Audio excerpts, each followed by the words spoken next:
శ్రీ మాత్రే నమ. నమస్కారం. నేను పండిట్ సూర్యప్రకాష్. ఈరోజు 4 మే 2026 సోమవారం, కుంభరాశి వారికి ప్రత్యేకమైన రోజు.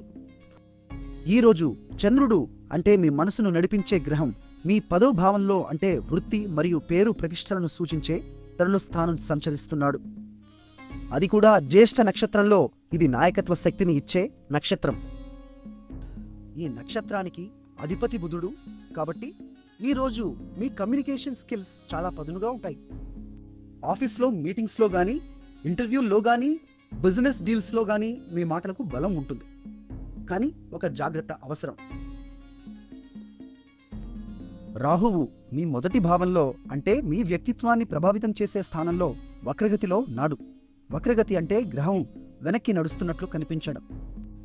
దీనివల్ల ఆవేశంలో నిర్ణయాలు తీసుకోకూడదు. ముందు ఆలోచించి తర్వాత మాట్లాడండి. మీ అదృష్ట సంఖ్య 7. నీలం రంగు వస్త్రాలు ధరిస్తే ఈరోజు మంచి ఫలితాలు వస్తాయి. 10వ భావంలో చంద్రుడు ఉన్నందువల్లపై అధికారుల దృష్టి మీపై పడుతుంది. ఈ అవకాశాన్ని వదలకండి. నిన్న మా అంచనా మీకు సరిగ్గా ఉందా? కామెంట్లో చెప్పండి. వీడియో నచ్చితే లైక్ చేయండి, షేర్ చేయండి, మా ఛానల్ను సబ్స్క్రైబ్ చేయండి. చివరగా సోమవారం శివుని రోజు కాబట్టి ఓం చంద్రాయ నమ అని 3 సార్లు జపించండి. శాంతి మీ వెంట ఉంటుంది.